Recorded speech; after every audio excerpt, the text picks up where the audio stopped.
Hi and welcome, my name is Nicole with morningchores.com. Today's video I'm showing you how to pressure can pumpkin.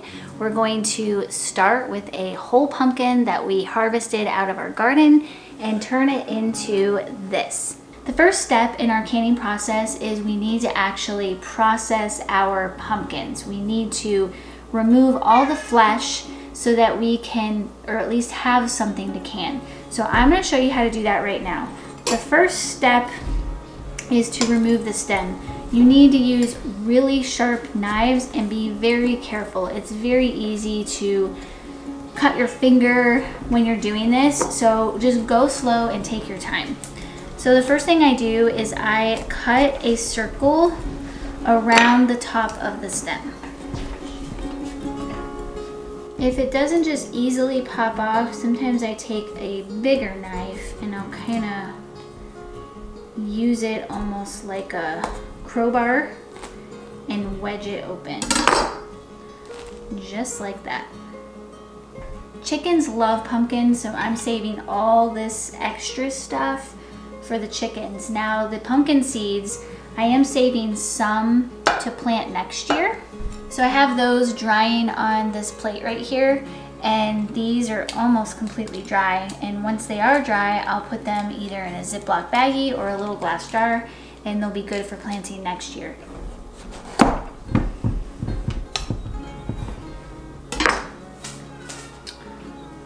And here's what it looks like on the inside. Look at that, all that glorious flesh. So the goal here is to preserve this flesh here. That's what we're trying to get to.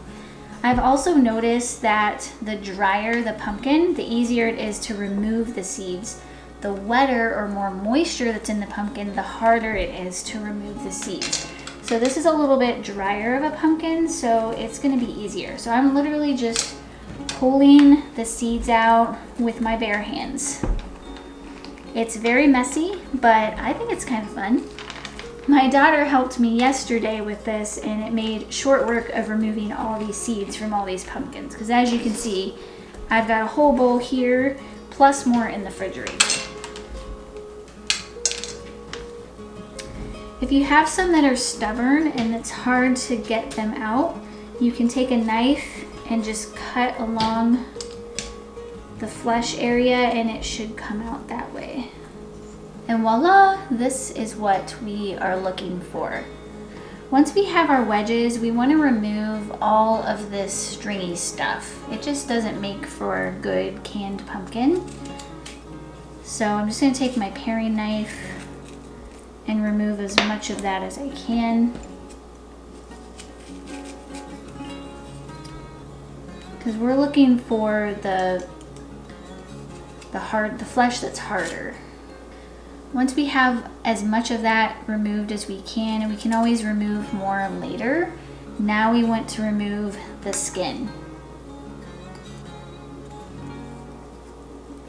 Looking for cube sizes like this, so I'm just going to continue processing the pumpkin to get all of these, plus what I have in the fridge, all ready to go so we can begin canning. I got my pumpkin all processed and ready to go, so now we're gonna start the canning process. The first step is to take our cubed pumpkin and cover it with water, and we're gonna bring this to a boil and boil it for 2 minutes. In order to can pumpkin, we have to use the pressure canner method. If you're new to canning, we have a whole beginner canner series. We have water bath canning, pressure canning, as well as just an introduction to preserving food this way. So if you're new to that, you can check out those links in the description box below.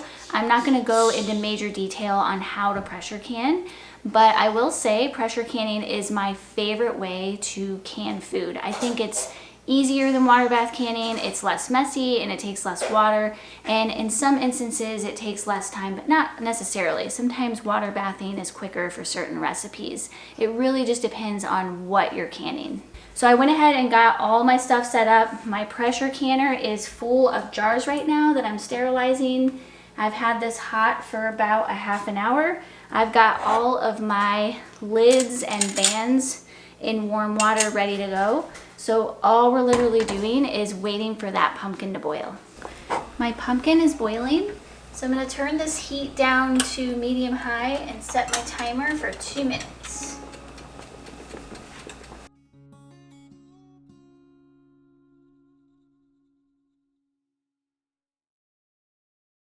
gonna do now is load our jars with the pumpkin.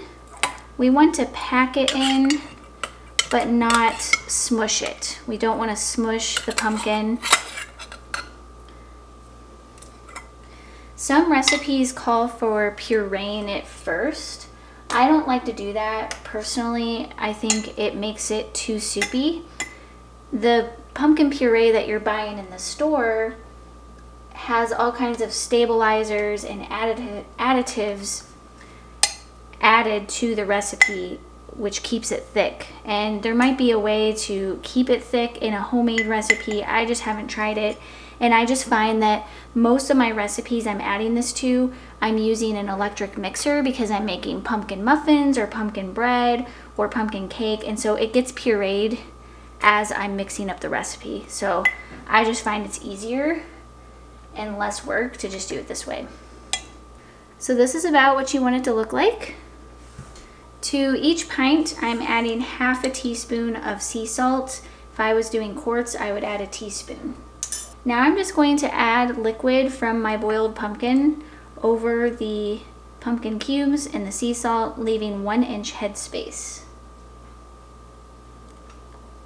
You can take a knife and just go around the edges to remove any air bubbles. And sometimes when you do this, you'll find that you can add more liquid, but in this case, I don't need to. Take a clean cloth and wipe the rim of any debris because that will prevent a good seal. So you want to make sure the rim is clean. Add a lid on top. Add a ring. And we want to tighten until we can no longer twist and then stop. We do not want to over tighten our jars. Otherwise it could cause them to crack in the pressure canner. Once we have it loaded, we're just going to place it in our pressure canner. I'm going to go ahead and load the rest of these and then I'll show you the next step.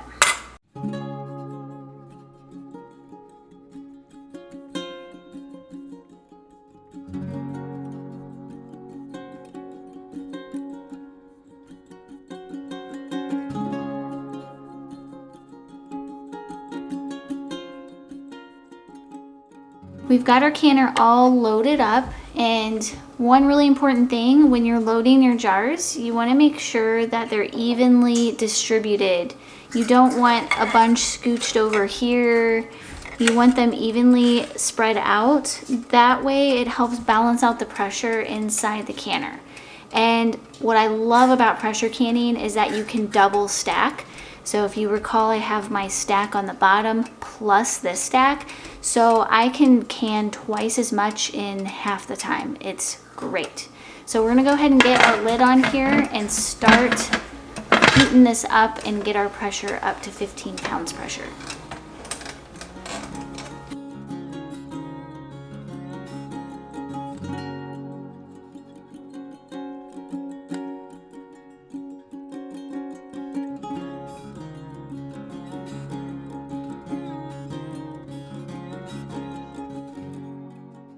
We're almost to 15 pounds pressure, so I went ahead and set my timer and I turned my heat down to medium. You kind of have to learn your stove to figure out what temperature to maintain pressure at. So as long as I'm close, I think it's fine.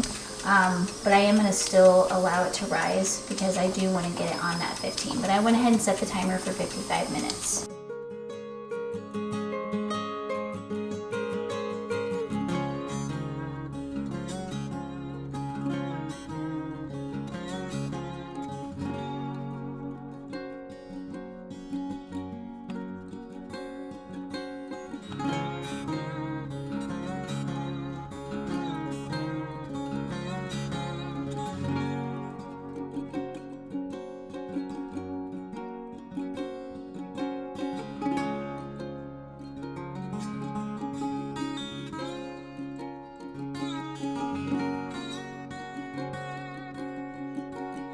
I'm going to let these sit on the counter for 3 to 4 hours. Once they're cool enough to touch, and I'll remove the bands to see what sealed and what didn't, but let's hope that they all sealed, and then we should be good to go. My jars have been sitting on the counter for a couple hours now, about 3 hours actually. So we're gonna go ahead and remove the bands and begin checking the seals.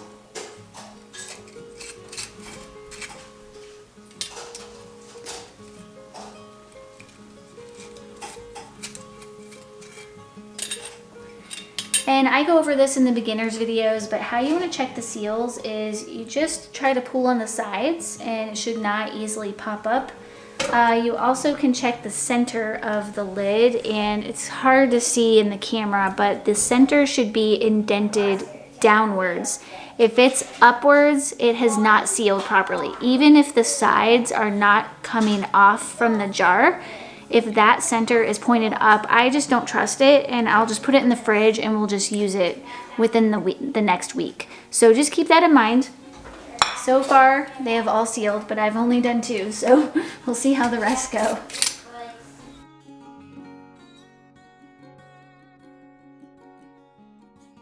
So this one did not seal. I just lifted on the side and it came off. So what I'm gonna do is put this in the fridge and just use it right away. And it actually works out because we're going to a potluck this weekend and I was gonna make pumpkin cake. So it's a win-win for me. There's lots of reasons why a jar won't seal. Sometimes there's a defect in the jar or the lid. It could be just the process wasn't done accurately. Now, because the majority of mine are sealing, I'm just gonna say it's probably a defect in the jar or the lid. It also could just be where the jar was at in the canner. You know, it's just, can't control every aspect, but consistency is key. 14 pints of canned pumpkin. That's pretty exciting. Thank you for joining me in today's video. I hope you found it helpful. If you have any questions or comments, leave them in the comment section below. You can also take the time to head over to morningchores.com. There are all kinds of articles over there on food preservation of every kind, so you can find that link in the description box below. Hope you guys have a wonderful week, and we'll see you on the next video.